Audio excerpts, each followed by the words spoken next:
어둠이 짙게 깔린 금요일 밤 강남 한복판에 서 있습니다. 불과 5년 전만 해도 이 거리는 발 디딜 틈 없이 북적이던 곳이었습니다. 택시는 잡히지 않고 사람들은 2차, 3차를 외치며 골목을 누비던 그 밤들이 있었습니다. 그런데 지금 이 거리는 조용합니다. 환하게 불을 밝혀야 할 간판들이 하나둘 꺼져 있고 임대문이라는 글씨만 유리창에 덩그러니 붙어 있습니다. 밤 9시가 되기도 전에 사장님들은 문을 닫기 시작합니다.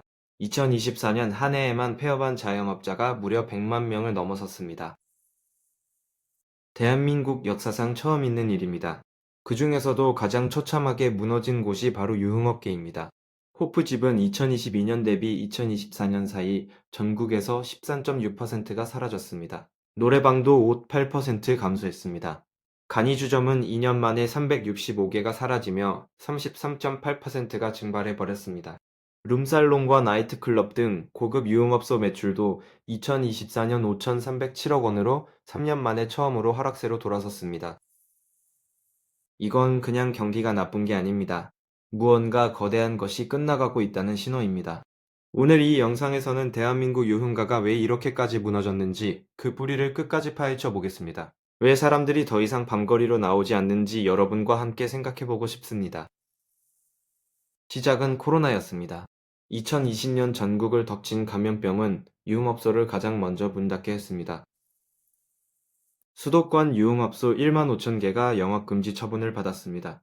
노래방은 고위험 시설로 분류돼 2년 가까이 셔터를 내려야 했습니다. 그런데 문제는 봉쇄가 풀린 이후입니다. 손님들이 돌아오지 않았습니다. 사람들은 그 기간 동안 회식 없이도 살 수 있다는 것을 몸으로 배워버렸습니다. 노래방 없이도 즐길 수 있고 술 없이도 관계가 유지된다는 것을 깨달아버린 것입니다. 이 변화는 특히 이 NZ세대라고 불리는 20, 30대에서 극명하게 나타납니다. 질병관리청 국민건강통계에 따르면 2024년 20대의 하루 주류 섭취량은 64.8g으로 이전 해의 99.5g에 비해 불과 1년 만에 30% 이상 급감했습니다.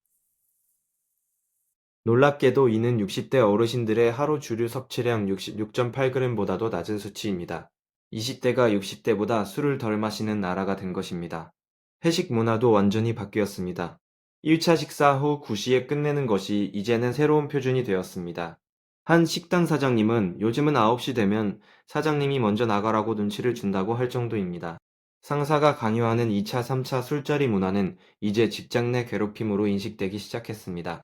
MZ세대는 퇴근 후의 시간을 자신의 것으로 여깁니다. 자기 개발이나 투자 공부에 쓰거나 혼자 집에서 편하게 쉬는 것을 회식보다 훨씬 가치 있게 생각합니다. 2025년 기준 대한민국 1인 가구 비율은 35%에 달합니다. 1인 가구가 늘면서 사람들의 여가 방식은 근본적으로 달라졌습니다. 굳이 누군가와 함께 술집에 가지 않아도 집에서 혼자 편하게 마시는 혼술과 집에서 즐기는 혼술이 하나의 문화로 자리 잡았습니다. 편의점에서 사온 맥주 한 캔과 배달 안주면 충분한 시대가 온 것입니다. 유통 구조의 변화도 결정적인 역할을 했습니다. 2020년 이전까지만 해도 국내 주류 매출의 약 60%가 요식업에서 발생했습니다. 그런데 고품질 레토르트 식품과 밀키트가 쏟아지면서 굳이 식당에 가지 않아도 집에서 근사한 안주를 즐길 수 있게 됐습니다. 배달 서비스의 발달로 밤 11시에 주문해도 새벽에 집 앞까지 배달이 오는 세상이 되었습니다. 술집에 갈 이유가 하나씩 사라진 것입니다. 여기에 인공지능의 등장도 한몫을 합니다. 예전에는 고민이 있으면 친구를 불러 술 한잔하면서 풀었습니다. 그런데 이제는 법률 상담도 부동산 조언도 인생 상담도 인공지능과 나누는 시대가 됐습니다. 사람에게 연락할 일 자체가 줄어드니 자연히 술자리도 줄어들 수밖에 없습니다. 젊은 세대에게 술값은 투자의 기회비용이기도 합니다. 주식 한 주를 더 살 수 있는 돈을 술집에서 날린다는 생각이 무의식 속에 자리 잡아 있습니다. 이런 복합적인 이유들이 겹치면서 유흥 소비는 구조적으로 줄어드는 흐름 속에 놓였습니다. 이것은 경기 침체 때문만이 아닙니다. 사람들의 가치관과 생활 방식이 바뀐 것입니다. 경기가 좋아져도 예전처럼 돌아오지 않을 수도 있는 변화입니다. 한국 사회 전체가 쾌락보다 절약을 선택하는 방향으로 이동하고 있습니다. 지금 이 흐름은 단순한 유행이 아닙니다. 한 세대의 가치관이 통째로 교체되고 있는 것입니다. 그 현장에 직접 가보겠습니다. 서울 서초구 강남 한복판에서 15년째 노래방을 운영하던 한 사장님의 이야기입니다. 이분은 전성기에는 금요일 밤이면 방 15개가 꽉 차서 대기까지 세웠다고 합니다. 그런데 지금은 주말에도 예약이 두세 팀이 고작입니다. 매출이 절반 이하로 줄었지만 임대료는 그대로입니다. 결국 이 사장님은 2025년 봄에 폐업 신고를 했습니다.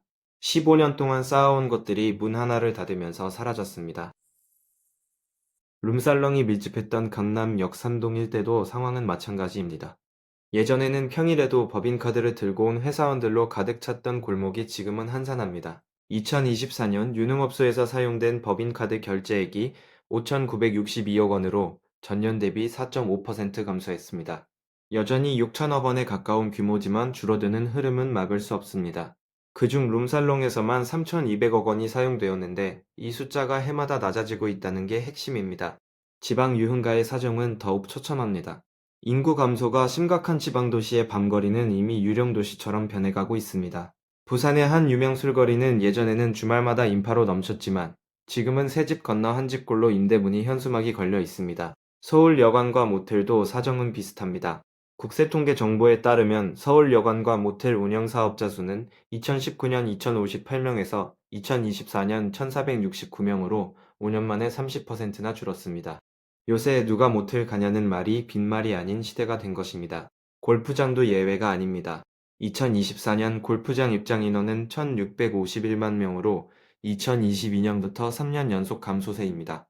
한때 유흥과 접대의 수단이었던 골프조차 점점 설 자리를 잃어가고 있습니다. 그렇다면 이 변화는 어디로 향하고 있을까요? 유흥가의 몰락은 단순히 술집이 사라지는 이야기가 아닙니다. 한국 사회의 가치관이 통째로 바뀌고 있다는 신호입니다. 강요된 술자리와 24시간 일과 술이 뒤섞인 과거의 방식이 수명을 다한 것입니다. 이 변화가 완전히 나쁜 것만은 아닙니다. 술 없이도 관계를 유지하고 일과 삶을 분리하는 문화는 분명히 건강한 방향입니다. 하지만 그 과정에서 삶을 통째로 유흥가에 걸었던 수많은 자영업자들이 버려지듯 사라지고 있다는 점은 외면할 수 없습니다. 2024년 폐업 신고 사업자가 처음으로 100만 명을 넘어선 것은 단순한 숫자가 아닙니다. 그 숫자 뒤에는 수십 년을 쏟아부은 사람들의 꿈과 눈물이 있습니다. 정부는 지금 이 위기를 얼마나 심각하게 받아들이고 있을까요? 폐업 자영업자를 위한 채무조정 프로그램이나 업종 전환 지원책은 여전히 턱없이 부족하다는 현장의 목소리가 높습니다. 유흥가의 몰락은 우리 사회가 더 나은 방향으로 가고 있다는 증거일 수도 있습니다. 동시에 그 전환의 파도 속에 아무런 안전장치 없이 떠밀려가는 사람들이 있다는 현실이기도 합니다. 여러분은 이 변화를 어떻게 보시나요? 대한민국의 밤이 조용해지는 것이 진보인지 아니면 또 다른 형태의 위기인지 그 답은 아직 완성되지 않았습니다. 이 질문의 답을 함께 써 내려가는 것이 우리 모두의 몫입니다. 2026년의 대한민국이 이 질문 앞에 어떤 선택을 하는지 우리 모두가 지켜봐야 할 것입니다.